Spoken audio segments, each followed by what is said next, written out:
ختام الاحتفال بعيد الجمهورية، وصل خبر اغتيال المنسق العام للتيار الشعبي وعضو المجلس الوطني التأسيسي على إثر تعرضه لطلقات نارية أثناء خروجه من أمام منزله اليوم.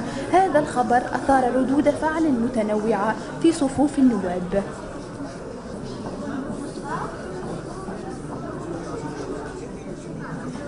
بيستر بلادنا، نقفوا مع بعضنا لتونس، نقفوا مع بعضنا لتونس. هاي بطبيعة الحال تخلي البلاد مرتعة بالأسلحة، تخلي الأمور من شريان العركات لكل الشعب، وقت ما تعملش على الوحدة، تعملش على التطور تاع البلاد، وقت تخلي من الحشاشين والجساسين. قضية شكر بالعيد يبدو أن خيوطها مش تظهر، يعملوا على كل حال هذا يلزم درس. هذه أعداء الجمهورية، أعداء الثورة. إيه لكن يلزم نستخلص دروس اليوم، مش هذا ماهوش منها، يلزم بقاع استخلاص دروس حقيقة من الفشل نتاع الحكومة في حل المشكلة هذه. وهذا الشيء اليوم احنا نسمع اليوم من الخطابات وكأنه شيء من اليوم وقع استخلاص الدروس. هل ترى اليوم بالحق باش ناخذ الامور باخذ الاب جد ولا شنو اصلا؟ من اليوم الشعب يطلب منا ان نكونوا صفا واحدا ضد الارهاب وضد المغتالين وضد من المجرمين، وهذا موجودين وضد اذا كان واصل الشيء هذا حتى شيء كنا مهددين بالتصفيه الجسديه اذا كان شعبنا ما يهبش هذه المره يقول للمغتالين وللفاشلين سياسيا انه يرزق كفى. انا ما نقول شيء. احنا الان نحتفل بعيد الجمهوريه في وفاق وطني، الدستور ووفاقات متقدمه الهيئه انتخبناها، معناها توضحت الصوره على اغتيال شكري بالعيد. هذه مؤامره اللي يعمل العمله هذه واضح، يحب يهز البلاد للفوضى للمجهول، يحب يهزها للاقتتال. هذوما اعداء يعملوا العمله هذه، كان اعداء تونس واعداء الثوره. في يوم معناها احتفال تونس بعيد الجمهوريه معناها يقع هذا الاغتيال. احنا تقدمنا في الدستور الهيئه نتاع الانتخابات باش يركزوها غدوه، يعني هذه كله واضح. يعمل العمله هذه واضح، ناس مش بسطاء. هذه مؤامره ضد الثوره، ضد المسار الانتقالي، ضد الديمقراطيه، ضد تونس. المطلوب ثم عنية واضح. لا هذه مبيته. هذه شيء يوم 25 جويلية يوم الاحتفال بعيد الجمهوريه، وفي وقت وفاق وطني حول الدستور والهيئه. هذا كله واضح. الناس مش بسطاء. هذه ناس تحب تبرك البلاد، تحب تدخلها في حمام الدماء، في فتن. لكن ان شاء الله معنا الاطراف الوطنيه واعيه بهذا، وان شاء الله الكل تحمل مسؤوليتها ويحكمنا التعقل والحكمه ومعناه رفع التحدي. هذا راهو يحبوا يدخلوا البلاد في فوضى، في مجهول. لكن احنا نعولوا وعي كل الاطراف السياسيه والاطراف الوطنيه والمجتمع المدني ومؤسسات الدوله باش على الاقل معناها الشمعه اللي بقات تضوي في الربيع العربي ما نزيدش نطفها. هاك تشوفوا الانتكاسات وقعت وانقلابات في مصر، ليبيا وضحها معناها حرج اللي من كيف سوريا. على الاقل الشمعه اللي تضوي في الربيع العربي يحبوا يطفها. ولكن نقولوا لهم ان شاء الله الاطراف كلها بكل حكمه وكل تعقل معناها ان شاء الله ينجح هذا المسار، وان شاء الله مصيبه صديقنا زميلنا هذا كل نهار معاه مثلا. والله واحد معناها ما يجيبش يتكلم، هذا زميلنا صديقنا كل نهار. أن هناك أطراف بأي ثمن كان لن تسمح للمسار الانتقالي بالنجاح، لن تسمح بتحقيق أهداف الثورة التونسية، تراق الدماء التونسية على الأراضي التونسية في عيد الجمهورية. هناك أطراف تدفع بأي ثمن كان، خاصة وأننا نتحدث اليوم على إيجاد أرضية للتوافق، خاصة وأننا نتحدث على البدء في إنهاء هذه المرحلة الانتقالية والبدء في الإعداد للذهاب إلى الانتخابات. ولكن يتآمروا خفافيش تعمل في الظلام وتعمل في الخفاء على إنجاح هذه التجربة التونسية. رسالة واضحة وصريحة اليوم إلى كل القائمين على السياسة، إلى الساسة، أنه لا خيار لنا إلا التوافق، وأنه لا خيار لنا إلا أن نجد هذا المشترك، وأن التجاذبات السياسية وأن الاختلافات السياسية تحل وتدار عبر الوفاق وعبر الحوار، لا عبر الافعال وردود الافعال، ولا عبر العنف المضاد، ولا عبر الاغتيالات السياسيه. ايضا ربما هي رساله الى وزاره الداخليه في ان تسرع في الابحاث المتعلقه باغتيال الشهيد شكري بالعيد، واليوم يضاف شيء ثاني، وربما على وزاره الداخليه ايضا ان تتحمل المسؤوليه بان تميط اللثام على كل هذه الجرائم النكراء، وان لا يبقى الجنات والفاعلون طلقاء في تونس في حين يتواصل هذا المسلسل، ونخشى ان يتواصل ويتفاقم فيما تبقى من هذه المرحله. انا اشعر بألم كبير، ألم لأنه محمد البراهمي الله يرحمه وينعمه صديق ورفيق ونائب عنده صوت مسموع في المجلس هذا. واضح اللي ثم ناس تحب تغتال كل الأصوات، وواضح اللي ثم برنامج ماهوش عفوي اختيار تاريخ الإعلان عن الجمهورية. واضح اللي هالناس هذوما اختاروا باش وقت اللي احنا نقدموا خطوة هما يحبوا يوخرونا خطوات. واضح اللي هما يحبوا يحلوا البلاد على الفوضى وعلى الجريمة المنظمة، وربما يستهدفوا أن البلاد تفتح على حرب أهلية. هذه المخططات لا ينبغي أن تنجح. يلزم اليوم الكل ما ثماش معارضة والأغلبية، الكلنا مع بعضنا من أجل تونس ومن أجل إيقاف العمل الإجرامي الذي يخطط ضد تونس وضد رجالات تونس أنهم يكونوا في المعارضة ولا أنهم يكونوا في الأغلبية. واضح اللي المسار كله مستهدف، ويلزمنا الكل مع بعضنا، التوانسة الكل والتونسيات الكل اللي عنده أدنى معلومة يلزم يقدمها بأسرع وقت ممكن الأمن، باش الناس هذه لا تستطيع أن تلوذ بالفرار، وباش تلقى روحها وراء القضبان في أقرب وقت ممكن. ويلزم تتضافر جهودنا من أجل أن نفشل المخططات تاعهم، أنهم يحبوا الفشل للبلاد وإحنا نحبوا النجاح للبلاد. ويلزم إرادتنا إحنا اللي هي إرادة من أجل الوطن هي اللي تنجح في نهاية الأمر.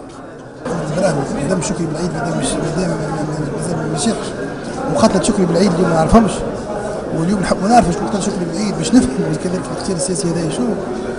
نطلب أن كل طبقة سياسية معناها تحرص على وحدة البلاد ومؤسسات البلاد ومؤسسات الأمنية تحرص على وحدة البلاد والشعب التونسي، ما يخليش الناس اللي قتلت محمد البراهمي قتلت شكري بالعيد وتحب تقسم البلاد هذه وتفرقها وتدمرها وتقضي على كل مؤسسات الدولة ومديرية الدولة والدولة الوطنية والديمقراطية وحسابات الثورة كل ما تتيحش في المؤامرة هذه. وبالتالي اليوم لابد من ايقاف هذايا وتحديد من يتحمل المسؤولية السياسية وراء هذايا. ما نجموش نستنظر نص دولة أشهر أخرى، لابد من إجراءات حاسمة، ولابد كذلك من الائتلاف السياسي الحاكم ياخذ إجراءات معناها حاسمة في مصلحة البلاد هذه. لازم يصوت، ولازم غدوة هيئة الانتخابات تتركز، ولازم في أقل من شهر يقع المصادقة على الدستور بصيغة توافقية، وبعد البلاد هذه نخلوها أمانة. يعني نحس في نفسي في اللحظة هذه بالذات أنه كأي نائب سمع اتهامات تسبينا وتلنا حتى في الشارع نمشيو للأسف وطئوا راسنا، ولو أننا نخدموا البلاد هذه اليوم نخلصوا في أشياء أخرى اللي هي من دمنا. سي محمد البراهمي كان سمع برشا كلام وتسب وتهان، وقالوا له راك سارق فلوس الشعب زاده كما أي واحد منا، لكنه للأسف مات ما صفقولوش وقالوا له يعطيك الصحة كي كملت الدستور ولا عملت أي حاجة أخرى. ربي يحفظ البلاد هذه. يبقى اختيار وش نحب نقول لك، ربي يرحمك. هذا واحد من العائلة كما كنت نقول، أنا هذا عائلة كاملة باش سيصير اختلافاتنا رغم تشنجاتنا رغم بعض عراقنا في كثير من الأحيان، لكن هذا زميل، هذا واحد من العائلة وقع اغتياله. الله يصبر عائلته، ربي يصبرنا نحن وربي يحفظ كل شيء. في مناسبة عيد الجمهورية وبعد بدرجة درجين يقع اغتيال سياسي، ففي اعتقادي ما هوش عيد جمهورية. عيد جمهورية ملطخ بالدماء، عيد جمهورية ملطخ بالاغتيالات السياسية المرة الثانية بعد 6 أشهر. والحكومة ووزارة الداخلية والنيابة العمومية ما مساعدش قيد أنملة في التحري من الاغتيال السياسي الأول، من خطط ومن دبر ومن نفذ ومن مول ومن قتل. فهمتني؟ اليوم 6 أشهر في تونس الاغتيال ما وقعش تحري في جزئية صغيرة ياسر، فهمتني؟ ويقع الاغتيال الثاني في عيد الجمهورية. وكنا نسمع في الخطابات تاع الرئاسات 3 تدعو للحوار، تدعو للوفاق وضد الزحف الموجود على الشرعية نتاع المجلس التأسيسي. أنت تزحف على الشرعية نتاع المجلس التأسيسي بالاغتيالات السياسية، أنت تحب تضرب الشرعية، ماهوش الأطراف الأخرى، ماهيش معارضة، المعارضة قلت لها عملت اغتيالات سياسية. المعارضة تدعو للوفاق في الدستور، وتدعو للوفاق في الهيئة التعديلية، وتدعو للوفاق في كل شيء، وتطلب من المجلس التأسيسي باش ينجح في خياراته الكل، خيارات الكل. لكن الجواب هو الاغتيال السياسي، الجواب هو الدم. الجبهة الشعبية ما ردت بالدم، ترد باللسان، وحطها اصبعها على الداء، على المفاصل نتاع الحلال المشاكل. ماهوش بالكرتوش، ماهوش بالاغتيالات السياسية. في عقر داري 11 كرتوشة امام زوجته وابنائه، اللي ما صارش في تاريخ تونس الكل. شكري بالعيد وخارج من الدار اغتالوه، محمد البراهمي اغتالوه في عقر داري امام عائلته. شيء مؤلم، شيء محزن. تقول لي مجلس تأسيسي، وتقول لي شرعية، وتقول لي ثورة، وتقول لي شرعية جات من أنا شرعية. أنا هي شرعية تسمح لك باش تغتال العباد. وعلاش كان الزعماء نتاع الجبهة الشعبية، مكونات الجبهة الشعبية، خاطر مكونات الجبهة الشعبية يقولوا في كلمة الحق، خاطر في مع الشعب، مع عامة الشعب، ويحطوا صبوحهم على الداء. شبيه زعماء آخرين من المعارضة ما تكلمتش؟ شبيه هاي الأحزاب اليوم 100 ما يقارب 160 150 حزب. علاش المكونات تاع الجبهة الشعبية؟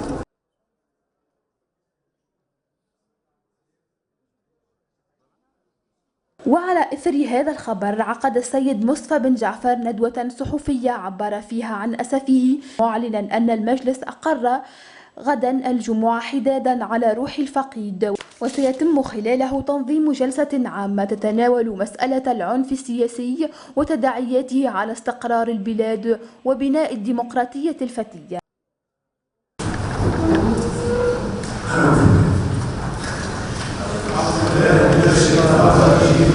بسم الله الرحمن الرحيم. الحمد لله رب العالمين، الرحمن الرحيم، مالك يوم الدين، إياك نعبد وإياك نستعين، اهدنا الصراط المستقيم، صراط الذين أنعمت عليهم غير المغضوب عليهم ولا الضالين. آمين. أولا نعلن يوم الحداد بالنسبة للمجلس الوطني التأسيسي تنظيم جلسة خاصة تناول مسألة العنف السياسي وما له من تبعات على استقرار البلاد وعلى بناء ديمقراطيتنا الفتية. كذلك دعم السلطات حتى تسرع اولا بتحقيقات للكشف على هؤلاء المجرمين الذين يكرهون تونس، وكذلك اتخاذ كل تدابير لحماية الشخصيات الوطنية وبالخصوص منهم من لهم أكثر بروز في الساحة السياسية والإعلامية،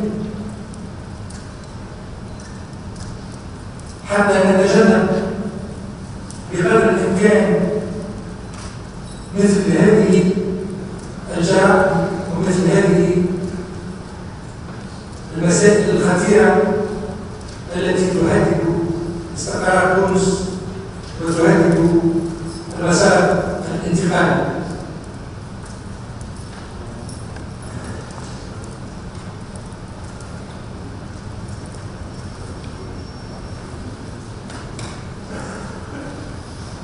مرة أخرى أريد أن أعبر باسم